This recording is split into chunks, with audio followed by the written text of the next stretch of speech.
Seven সিস্টারের জন্য ভারত থেকে প্রথম পণ্যবাহী জাহাজ আসছে চট্টগ্রামে। দেশের অর্থনীতির জন্য ইতিবাচক বলছেন ব্যবসায়ীরা। দেশের 7 হাসপাতালের স্বাস্থ্যকর্মীর ওপর ট্রায়াল হবে চীনের ভ্যাকসিন। নাটোরে করোনা উপসর্গ নিয়ে বিনা চিকিৎসায় মুক্তিযোদ্ধার মৃত্যুর অভিযোগ, মারা গেলেন আরও 37 জন। 9 আগস্ট থেকে অনলাইনে একাদশ শ্রেণীর ভর্তি কার্যক্রম শুরু, চলবে 15ই সেপ্টেম্বর পর্যন্ত। সর্বোচ্চ 10 কলেজ নির্ধারণের সুযোগ থাকছে এবার। চোখের জলে ছোট ভাই মুক্তিযোদ্ধা আব্দুল হাইকে বিদায় দিলেন রাষ্ট্রপতি। রাষ্ট্রীয় মর্যাদায় কিশোরগঞ্জের মিঠামইনে পারিবারিক কবরস্থানে দাফন। এবং কাল জিলহজ মাসের নতুন চাঁদ বাংলাদেশেও দেখা যাবে জানালেন জ্যোতির্বিজ্ঞানীরা। বৃহৎ জনগোষ্ঠীর আবেগ অনুভূতি মাথায় রেখেই সিদ্ধান্ত, বলছে ধর্ম মন্ত্রণালয়।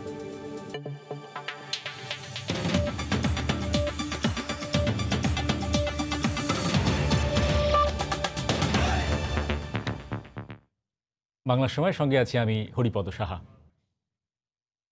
বাংলাদেশ ভারত ট্রান্সশিপমেন্ট চুক্তির প্রায় 2 বছর পর সেভেন সিস্টারের জন্য ভারত থেকে প্রথম পণ্যবাহী জাহাজ আসছে চট্টগ্রাম বন্দরে। ট্রায়াল পর্যায়ে ভারতের হলদিয়া বন্দর থেকে কন্টেইনার নিয়ে এমভি সেজুতি নামের জাহাজটি মঙ্গলবার সকালে চট্টগ্রাম বন্দরের জেটিতে ভেড়ার কথা রয়েছে। ওই দিনই ডাল এবং রডবাহী কন্টেইনারগুলো বাংলাদেশের আখাউড়া হয়ে ভারতের আগরতলা চলে যাবে। ট্রান্সশিপমেন্টে চট্টগ্রাম বন্দরে জাহাজ আসাকে দেশের অর্থনীতির জন্য ইতিবাচক হিসেবে দেখছেন ব্যবসায়ীরা। সাখাওয়াত টিপুর ক্যামেরায় বিস্তারিত জানাচ্ছেন কমল দে।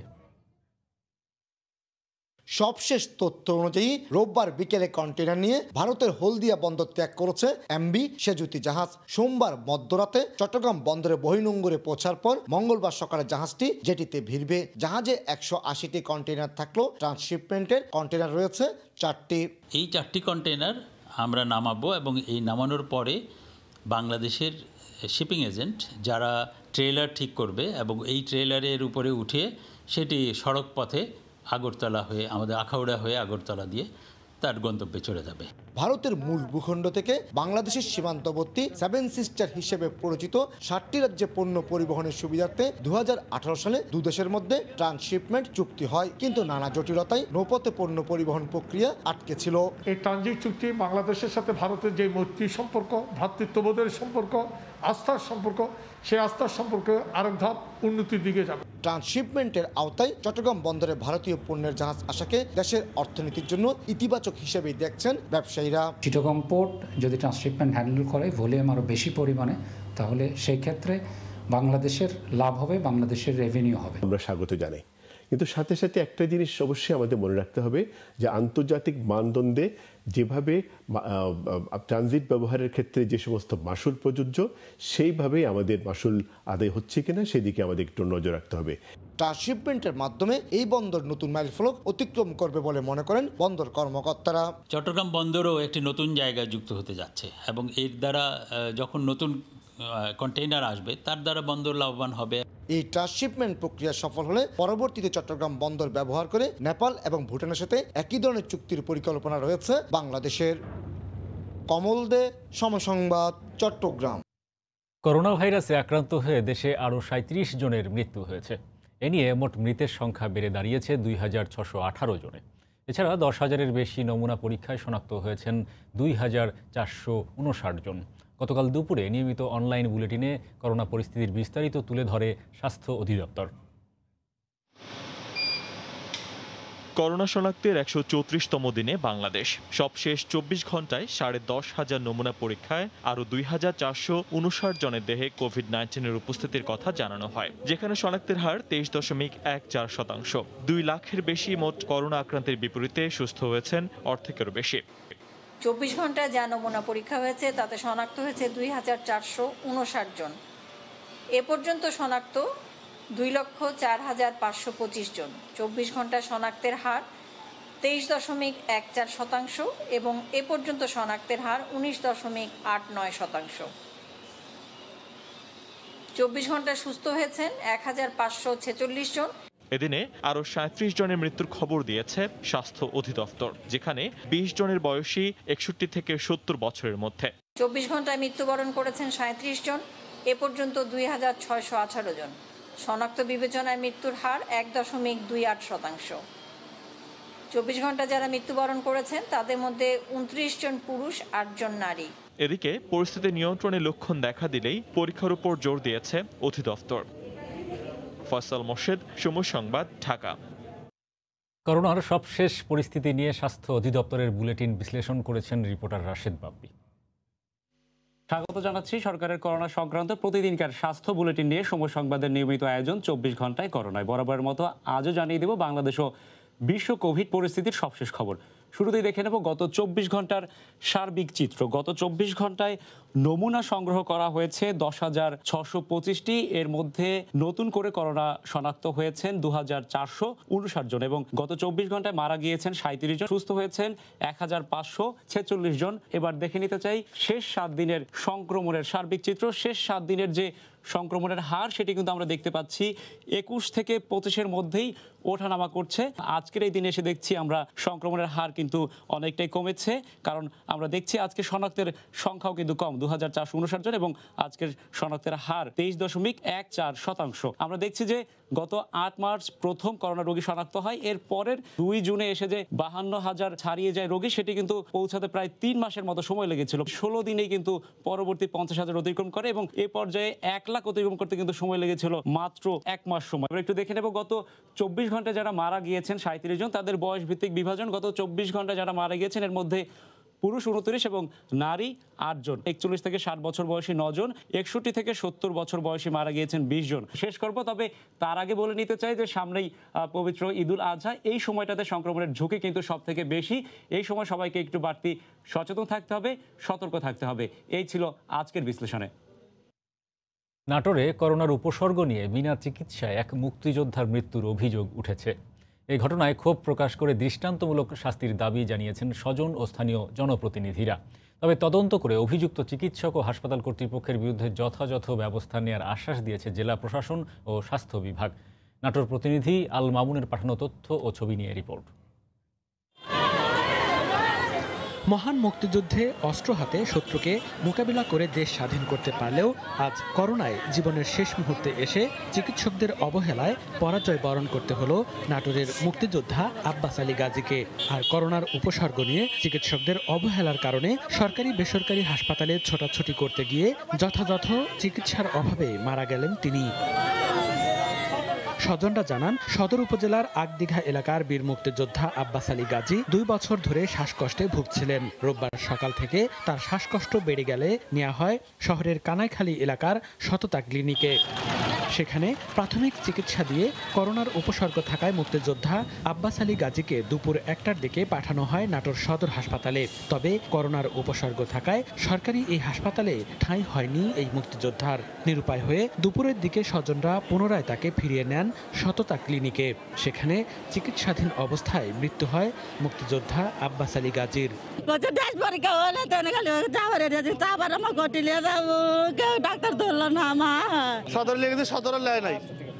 দৌড়াদৌড়ি করতে হতে আমার বাবা এখন মারা গেল। কে তাকে ভর্তি নেয় নাই, সে একজন মুক্তিযোদ্ধা। এই জন্য যে দায়িত্বরত কর্মকর্তা আছে তার বিরুদ্ধে আমরা দৃষ্টান্তমূলক শাস্তির ব্যবস্থা করব। ঘটনার তদন্ত করে অভিযুক্তদের বিরুদ্ধে দৃষ্টান্তমূলক ব্যবস্থা গ্রহণের আশ্বাস দিয়েছেন জেলা প্রশাসক ও সিভিল সার্জন। আমরা এই অভিযোগটি খতিয়ে দেখে এটার ব্যাপারে যে যারা দায়ী থাকবে তাদের বিরুদ্ধে কঠোর আইনানুগ ব্যবস্থা করব। এটাতে যদি কোনো গাফলতি থাকে বা আছে হয়তো বা আমরা তদন্ত করে প্রয়োজনীয় ব্যবস্থা নিব।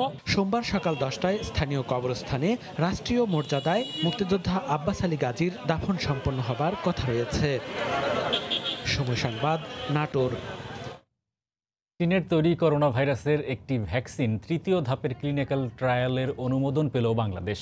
Bangladesh medical research council BMRC গতকাল এই অনুমোদন দেয়। ICDDRB এই ট্রায়াল বাস্তবায়ন করবে। প্রাথমিক পর্যায়ে 7টি হাসপাতালের 2100 জন স্বাস্থ্যকর্মীর ওপর প্রয়োগ করা হবে এই ভ্যাকসিন। দেশে করোনা সংক্রমণের 133তম দিনে এসে সংক্রমিত রোগীর সংখ্যা ছাড়িয়েছে 2 লাখেরও বেশি। কাঙ্ক্ষিত উন্নতি মিলছে না অদৃশ্য এই জীবাণু থেকে, একই সাথে থামছে না মৃত্যুর মিছিল। কোভিড পরিস্থিতির এ পর্যায়ে চীনের সিনোভেক কোম্পানির তৈরি নতুন করোনা ভাইরাসের টিকার তৃতীয় ধাপের পরীক্ষার নৈতিক অনুমোদন দিয়েছে বাংলাদেশ মেডিকেল রিসার্চ কাউন্সিল। এই পরীক্ষা চালাবে ICDDRB। দেশের 60টি হাসপাতালের 2100 জন স্বাস্থ্যকর্মীর উপর এ টিকার পরীক্ষা চলবে। চায়নার একটি প্রতিষ্ঠান বাংলাদেশে SARS-CoV-2 ইনঅ্যাক্টিভেটেড একটি ভ্যাকসিনের ট্রায়াল ফেজ 3 ট্রায়াল করতে যাচ্ছে। 60টি সেন্টারে এই ট্রায়ালটি করবেন। যেহেতু এটা double blind placebo control trial, এখানে 50% ভ্যাকসিন পাবে, 50% ভ্যাকসিন পাবে না। তৃতীয় পর্যায়ের ট্রায়ালে টিকা কতটা নিরাপদ ও কার্যকর সেটাই যাচাই করা হবে। ট্রায়াল করলে তারপরে বোঝা যাবে যে আসলে এটা কতটুকু এফেক্টিভ কি কতটুকু এফেক্টিভ না। বিশ্বে করোনার টিকা বানাতে এখন পর্যন্ত অন্তত 160টি উদ্যোগ চালু আছে। এর মধ্যে তৃতীয় ধাপে আছে মাত্র 2টি টিকা। রাশেদ বাপ্পি, সময় সংবাদ, ঢাকা। আগামীকাল বিশ্বের অন্যান্য দেশের মতো বাংলাদেশের আকাশ থেকেও জিলহজ মাসের নতুন চাঁদ স্পষ্ট দেখা যাবে, এমনটাই বলছেন জ্যোতির্বিজ্ঞান নিয়ে গবেষণাকারীরা। চাঁদের অবস্থান জানানো ওয়েবসাইটের তথ্য বিশ্লেষণ করে তারা বলছেন, বিশ্বের সব মুসলিম দেশে একই দিনে রোজা বা ঈদ পালন নিয়ে বাংলাদেশে বছরের পর বছর ধরে যে বিতর্ক চলছে, এবার সুযোগ হয়েছে তার অবসান হওয়ার। তবে ধর্ম মন্ত্রণালয় বলছে, বৃহৎ জনগোষ্ঠীর আবেগ অনুভূতির বিষয়টি মাথায় রেখেই তারা সিদ্ধান্ত নেবেন। মাহমুদ রাকিবের রিপোর্ট। নাসা থেকে তথ্য নিয়ে প্রকাশিত চাঁদের অবস্থান জানানো ওয়েবসাইট moonsighting.com বলছে, জুলাইয়ের 20 তারিখ বিশ্বের কোনো জায়গা থেকে জিলহজ মাসের চাঁদ দেখা যাবে না। তবে 21 জুলাই বিশ্বের বেশিরভাগ দেশ থেকেই তা স্পষ্ট দেখা যাবে। moonsighting.com বলছে, বাংলাদেশ থেকে পশ্চিম দিকের দেশগুলো চাঁদ দেখবে খালি চোখেই। এছাড়া আকাশ পরিষ্কার থাকলে বাংলাদেশ সহ আশপাশের দেশ থেকেও স্পষ্ট চাঁদ দেখা যাবে। সাইটটির তথ্য বিশ্লেষণ করে পরমাণু ও জ্যোতির্বিজ্ঞানীরা বলছেন, 21শে জুলাই বাংলাদেশে যখন 280 ডিগ্রি অ্যাঙ্গেলে সূর্য অস্ত যাবে, ঠিক একই সময় তার 13 ডিগ্রি উত্তরে অর্থাৎ 293 ডিগ্রি অ্যাঙ্গেলে পশ্চিম আকাশে জিলহজ মাসের নতুন চাঁদ দেখা যাবে। নতুন চাঁদটি বাংলাদেশের আকাশে 35 মিনিট স্থায়ী হবে বলেও জানাচ্ছেন তারা। অন্যান্য বছর যে চাঁদের অবস্থান থাকে, চাঁদের বয়স থাকে, সেই অনুযায়ী এবার সবচেয়ে বেশি আমাদের পক্ষে যে চাঁদ দেখার পক্ষে। আমাদের পূর্ব দিকে মানুষ ইন্দোনেশিয়াও দেখবে, কাজে বাংলাদেশ বা না দেখার কোনো কারণ নেই। কিন্তু আমাদের দেশে কিছু আলমগীর মনে করে সৌদি আরব যেদিন হয় তারপরের দিন আমরা, এটা ভুল, কোনো দলিল নাই। সৌদি আরব আগের থেকে এই বৈজ্ঞানিক চার্ট অনুযায়ী স্থির করেছে 30শে জুলাই হজের দিন বা ইয়মুল আরাফার দিন, কাজে 31 জুলাই ঈদুল আজহা। আমি একটা চ্যালেঞ্জ দিচ্ছি, গত 30 বছর ধরে নাসার যে প্রেডিকশন আছে তার ভিত্তিতে moonsighting.com ওখানে গিয়ে দেখেন কোথায় কোথায় দেখা যাবে, সেইখানে দেখা যায়। তো চাঁদ উঠে গেলে আর চাঁদের বাকি থাকে কি? তারা বলছেন, এর ফলে একই দিন রোজা শুরু ও ঈদ পালন নিয়ে দীর্ঘদিনের বিতণ্ডার অবসান হবে। এখন কেন আমরা সায়েন্সকে ব্যবহার করছি না? সমস্যা হলো এখানে যারা প্রচলিত পদ্ধতিতে একটা চলে আসছে তাদের একটা ব্রেক থ্রু করা। যদি চাঁদ কোথাও উঠে গিয়ে থাকে, তার মানে দ্য মুন ইজ আপ দেয়ার, পৃথিবী একটা, চাঁদ একটা, তাহলে ওই রাসূলের কথা অনুসারে এবং কোরআনের কথা অনুসারে তাহলে জিলহজ মাস শুরু হয়ে গেল। ধর্মসচিব বলছেন, ওআইসির সিদ্ধান্ত সম্পর্কে তারা অবগত নন। এছাড়া মঙ্গলবার বাংলাদেশের আকাশে চাঁদ দেখা সাপেক্ষেই তারিখের বিষয়ে সিদ্ধান্ত হয় বলেও জানান তিনি। 21 তারিখে যে আমাদের সভাটি হবে চাঁদ দেখা কমিটির সভা, সেদিন চাঁদ দেখা যাবেই, কিন্তু আগাম কোনো বার্তা আমাদের কাছে নেই। যদি চাঁদ দেখা যায় সেদিন অবশ্যই সেভাবে ডিক্লেয়ার হবে। হিজরি ক্যালেন্ডার বাস্তবায়ন পরিষদের তথ্যানুযায়ী বিশ্বের 195টির মধ্যে 189টি দেশই এবছর একই তারিখে রোজা শুরু ও ঈদুল ফিতর পালন করেছে। মাহমুদ রাকিব, সময় সংবাদ, ঢাকা। মানিকগঞ্জে তীব্র স্রোতের কারণে ব্যাহত হচ্ছে ফেরি চলাচল। ঘাটের উভয় পাশে আটকা পড়েছে অসংখ্য যানবাহন। এ বিষয়ে জানাতে পাটুরিয়া ঘাট এলাকায় আছেন সহকর্মী ইউসুফ আলী। আমরা সরাসরি যোগ দিচ্ছি তার সঙ্গে। আজও কিন্তু পদ্মা যমুনার পানিটা আসলে একটু কমেছে, 7 সেন্টিমিটার কমে বিপদসীমার উপর দিয়েই প্রবাহিত হচ্ছে। সেক্ষেত্রে কিন্তু পাটুরিয়া দৌলতদিয়া রুটে প্রচণ্ড স্রোতের সৃষ্টি হয়েছে, আর সেই স্রোতের কারণে কিন্তু পাটুরিয়া দৌলতদিয়া রুটের ফেরি চলাচল সম্পূর্ণ ব্যাহত হচ্ছে।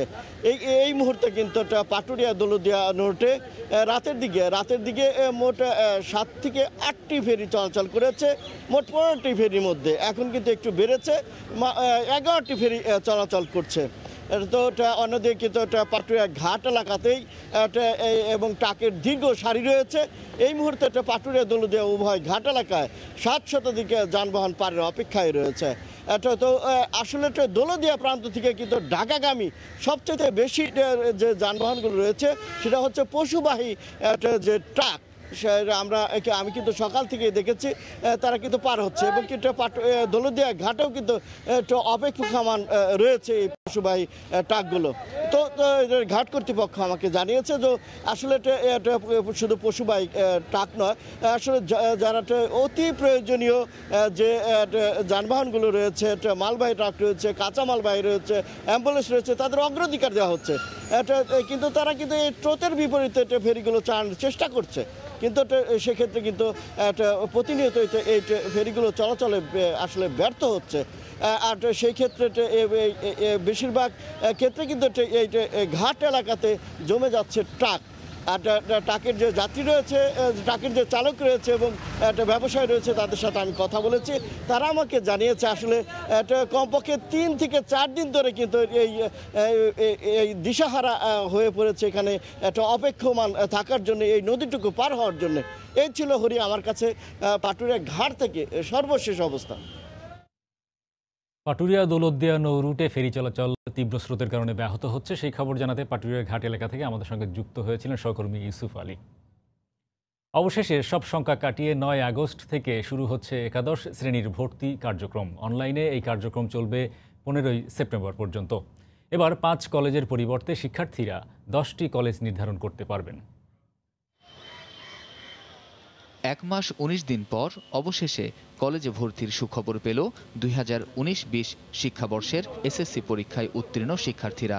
9 আগস্ট অনলাইনে ভর্তির মাধ্যমে শুরু হবে কার্যক্রম, চলবে 15 সেপ্টেম্বর পর্যন্ত। একজন সর্বোচ্চ 10টি পছন্দের কলেজে আবেদন করতে পারবেন। ঢাকা শিক্ষা বোর্ড চেয়ারম্যান জানান, যারা প্রথম দফায় ভর্তির সুযোগ পাবেন না তাদের জন্য থাকবে দ্বিতীয় ও তৃতীয়বার আবেদনের সুযোগ। একজন শিক্ষার্থী সে তার পছন্দের কলেজের জন্য 3 বার সে আবেদন করতে পারে। 15 সেপ্টেম্বরের মধ্যে আমরা শিক্ষা প্রতিষ্ঠানে আমাদের শিক্ষার্থীদের ভর্তির কাজটি শেষ করতে পারি। সর্বনিম্ন 5টি এবং সর্বোচ্চ 10টি কলেজে তাকে আবেদন করতে হবে। পছন্দ ক্রম অনুযায়ী, তার মেধা অনুযায়ী তাকে আমরা নির্বাচন করব। তবে কবে থেকে শ্রেণীকক্ষে ক্লাস শুরু হবে সে বিষয়ে না বললেও চেয়ারম্যান বলছেন, করোনাকালের এ সময় পুষিয়ে নিতে শিক্ষা প্রতিষ্ঠানের বাৎসরিক যে ছুটি রয়েছে তা থেকে সমন্বয় করা হবে। 90 দিনের মতো আমাদের ছুটি আছে।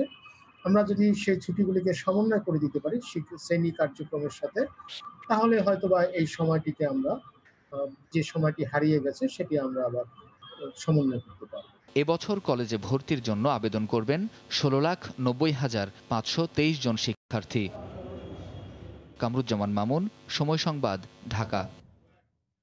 অবসরপ্রাপ্ত লেফটেন্যান্ট জেনারেল চৌধুরী হাসান সারোয়ার্দিকে সেনানিবাস ও সেনানিবাসের আওতাভুক্ত এলাকায় অবাঞ্ছিত ঘোষণা করা হয়েছে। আন্তঃবাহিনী জনসংযোগ পরিদপ্তর থেকে গণমাধ্যমে পাঠানো এক সংবাদ বিজ্ঞপ্তিতে এ তথ্য জানানো হয়। বিভিন্ন সোশ্যাল মিডিয়া প্ল্যাটফর্মে সেনানিবাসে প্রবেশ এবং সেনাবাহিনী সম্পর্কে মিথ্যাচার করায় এ সিদ্ধান্ত নেওয়া হয়েছে বলে বিজ্ঞপ্তিতে জানানো হয়। রোববার আন্তঃবাহিনী গণসংযোগ থেকে গণমাধ্যমে এক বিজ্ঞপ্তি পাঠানো হয়। এতে বলা হয়েছে, অবসরপ্রাপ্ত লেফটেন্যান্ট জেনারেল চৌধুরী হাসান সারোয়ার্দি বিভিন্ন সোশ্যাল মিডিয়া প্ল্যাটফর্মে সেনানিবাসে প্রবেশ এবং সেনাবাহিনী সম্পর্কে মিথ্যাচার করেন, যা কর্তৃপক্ষের নজরে আসে। বিজ্ঞপ্তিতে বলা হয়, লেফটেন্যান্ট জেনারেল পদে পদোন্নতি পাওয়ার পর চৌধুরী হাসান সারোয়ার্দি একাধিক নারীর সঙ্গে অনৈতিক সম্পর্কে জড়িয়ে পড়েন। তিনি এনডিসিতে পরিচালিত বিভিন্ন কোর্সের সঙ্গে বিদেশে ভ্রমণকালেও অনেক মেয়েকে নিয়ে চলাফেরা করেন। বিভিন্ন মাধ্যমে তার এই অশোভনীয় আচরণ এবং মেলামেশার ছবি কর্তৃপক্ষের নজরে এলে কর্তৃপক্ষ বিব্রত হয় এবং তাকে বিভিন্নভাবে উপদেশ দেওয়া হয়। এরপর তিনি এলপিআরে থাকাকালীন কর্তৃপক্ষের অনুমতি ছাড়া প্রথম স্ত্রীকে তালাক দিয়ে সেনা আইন বহির্ভূতভাবে কর্তৃপক্ষের অনুমতি ছাড়াই এক মিডিয়া ব্যক্তিত্বকে দ্বিতীয় বিয়ে করেন। এ ধরনের ঘটনা সেনাবাহিনীতে কর্মরত অফিসার এবং অন্যান্য পদবীর মধ্যে নেতিবাচক উদাহরণ হিসেবে কাজ করে এবং বিরূপ প্রভাব ফেলে। তাই সামগ্রিক বিবেচনায় গত 10 এপ্রিল 2019 তারিখ উক্ত অফিসারকে সেনানিবাস ও সেনানিবাস আওতাভুক্ত এলাকায় অবাঞ্ছিত ঘোষণা করা হয়। তরিকুল ইসলাম সৌরভ, সময় সংবাদ, ঢাকা। বাংলা সময় আরও থাকছে। 2 দফার বন্যায় তলিয়ে গেছে সুনামগঞ্জের সবকটি উপজেলা ও পৌর এলাকার নিম্নাঞ্চল, ভেঙে গেছে 900 কিলোমিটার সড়ক।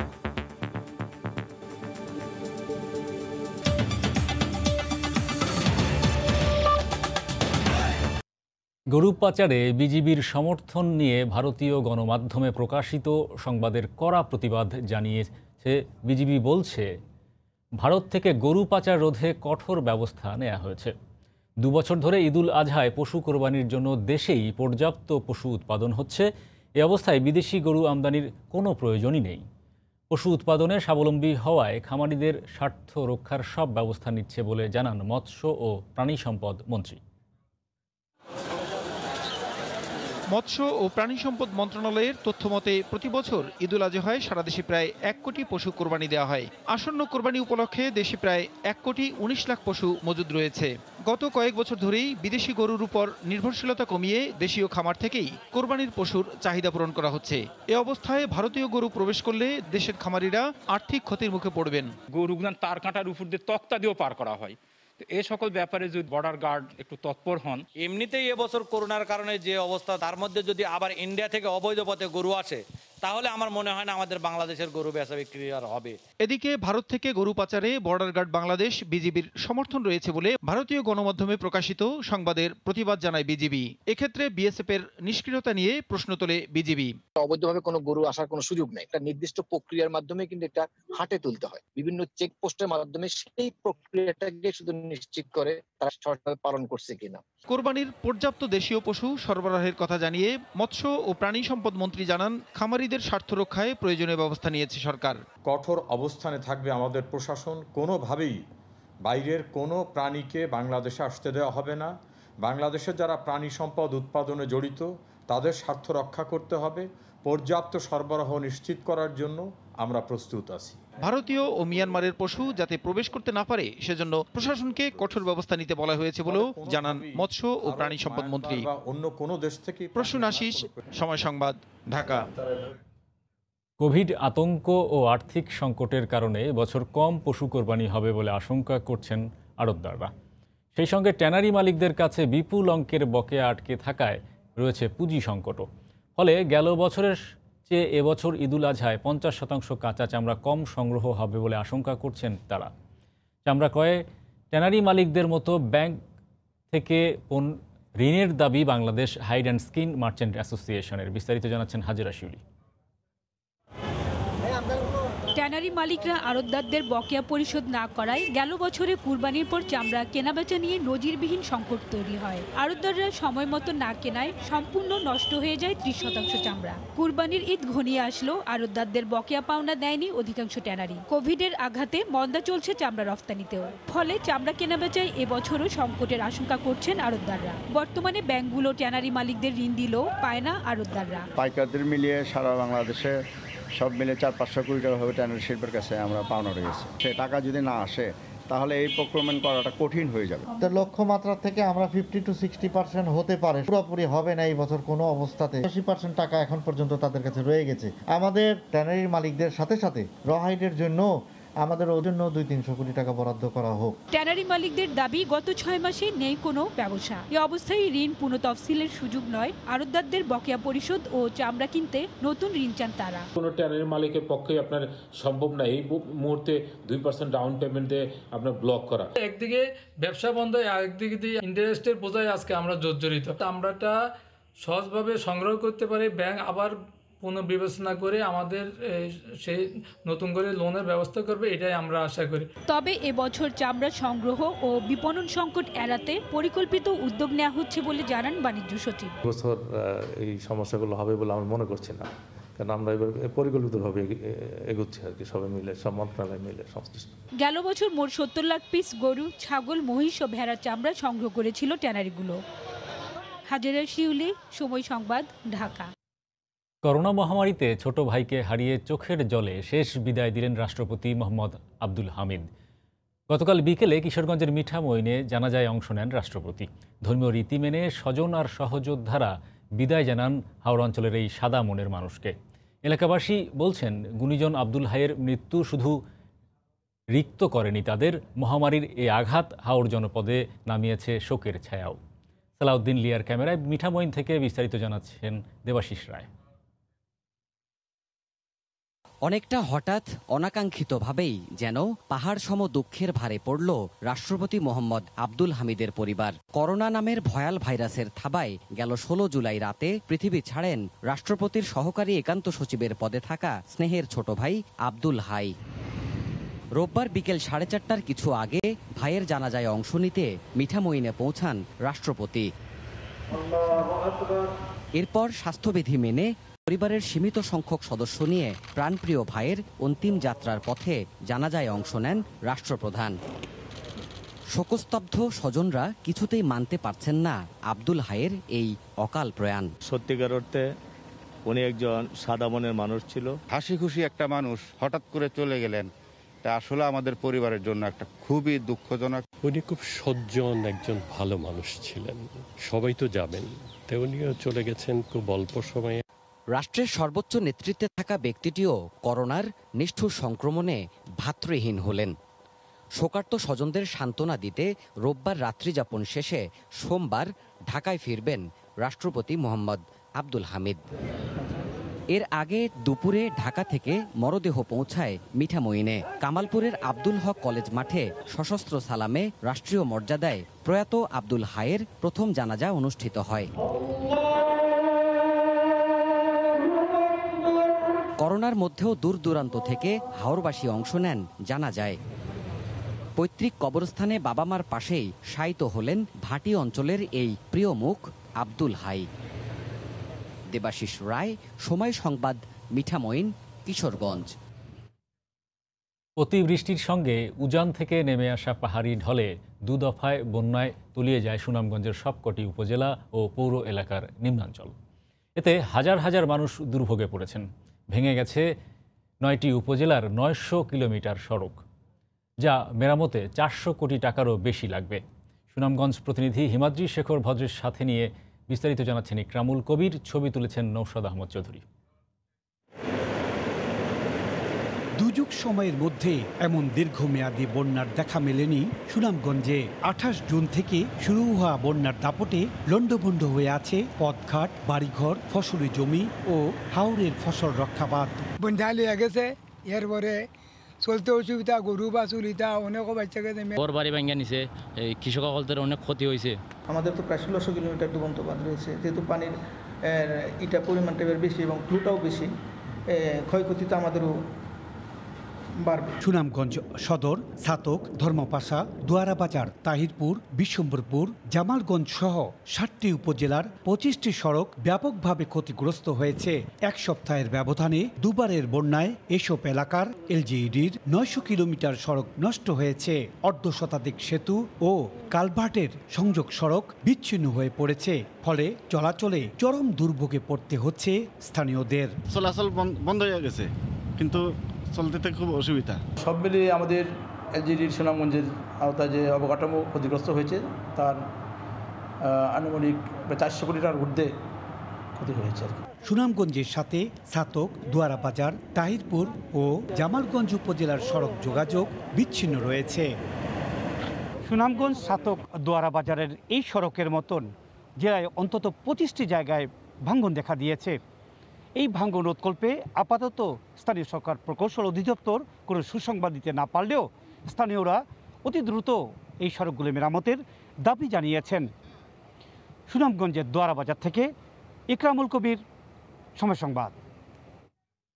পদ্মার প্রবল স্রোতে ব্যাহত হচ্ছে শিমুলিয়া কাঁঠালবাড়িয়া নৌ রুটে ফেরি চলাচল। এ বিষয়ে বিস্তারিত জানাতে শিমুলিয়া ঘাট এলাকায় আছেন সহকর্মী নাসির উদ্দিন উজ্জ্বল। আমরা এখন সরাসরি যোগ দিচ্ছি তার সঙ্গে। এখন সকাল থেকে বৃষ্টি হচ্ছে এবং গতকাল রাত 9টা থেকে যে এই শিমুলিয়া কাঁঠালবাড়ি ফেরি রুট বন্ধ করে দেওয়া হয়েছিল, সেটি কিন্তু এই সকাল থেকে সীমিত আকারে চালু করা হয়েছে। মাত্র 4টি ফেরি দিয়ে এই গুরুত্বপূর্ণ রুটটি কিন্তু চালু করার চেষ্টা রাখা হয়েছে, কিন্তু নদীতে প্রবল স্রোত, পানি আজকে আরো বেড়ে এখানে বিপদসীমার 62 সেন্টিমিটার উপর দিয়ে বইছে। স্রোতের তীব্রতা কিন্তু আরো বেড়ে গেছে। পুরো নদী জুড়ে স্রোত, এদিকে পন্টুন আরো বেশি জলমগ্ন হয়েছে। এরই মধ্যে কিন্তু ঝুঁকি নিয়ে ফেরি চলাচল করছে।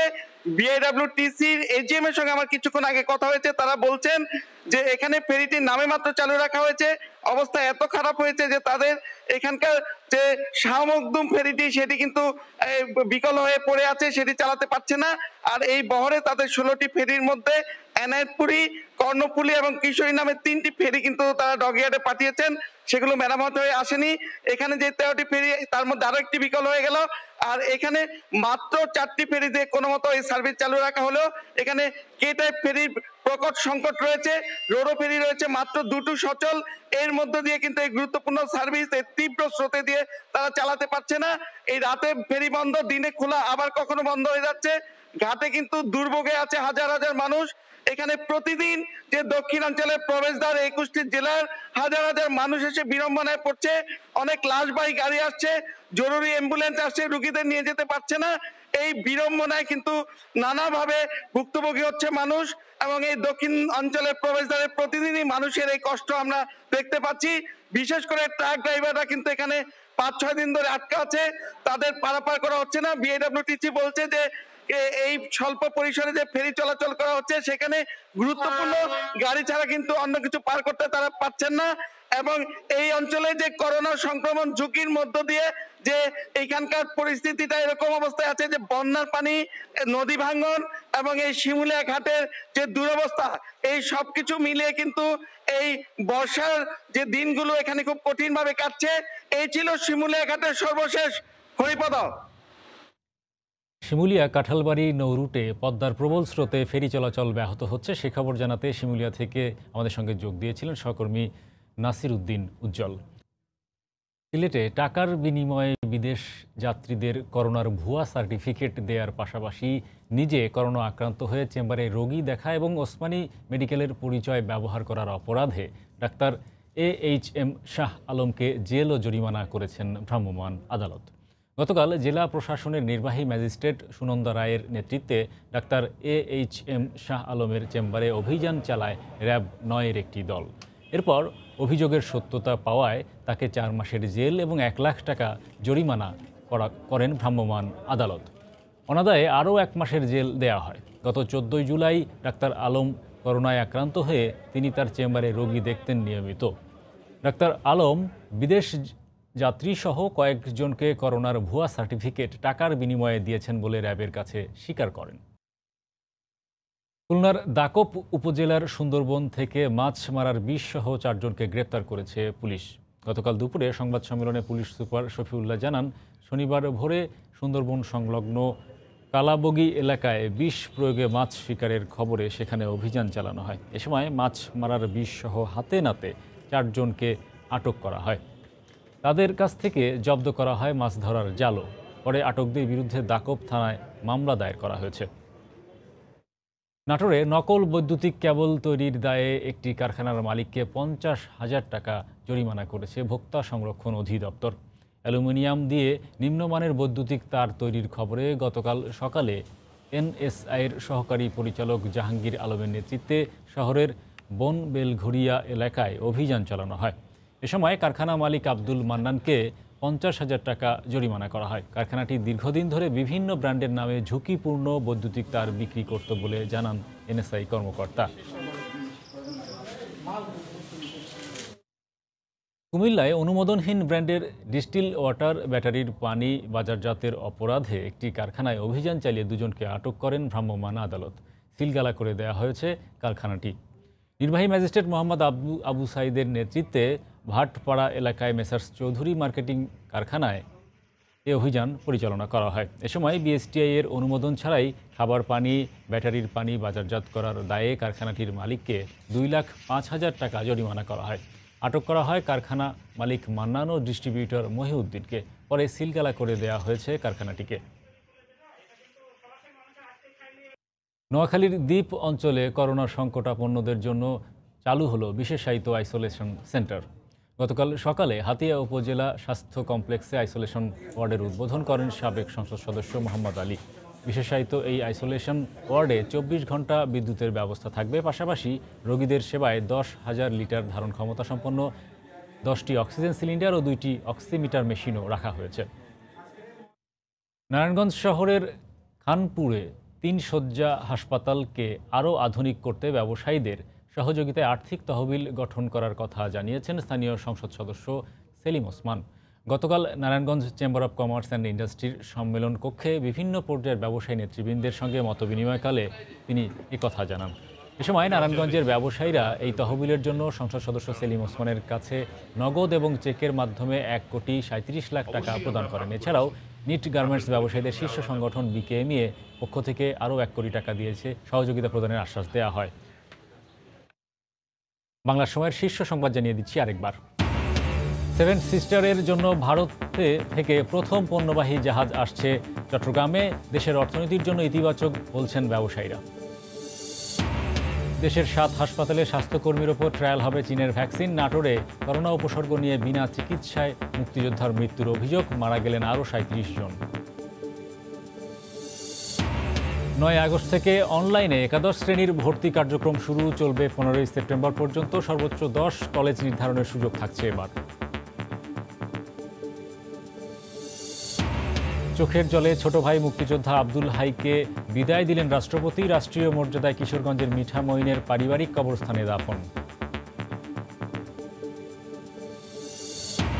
এবং কাল জিলহজ মাসের নতুন চাঁদ বাংলাদেশেও দেখা যাবে জানালেন জ্যোতির্বিজ্ঞানীরা। বৃহৎ জনগোষ্ঠীর আবেগ অনুভূতি মাথায় রেখে সিদ্ধান্ত বলছে ধর্ম মন্ত্রণালয়। এই ছিল বাংলার সময়। যে কোনো খবর পেতে ভিজিট করুন সময়নিউজ.tv। আপনার মোবাইলে সময় সংবাদ দেখতে এবং সকল খবর পেতে ডাউনলোড করুন সময় অ্যাপ। সঙ্গে থাকুন সময়।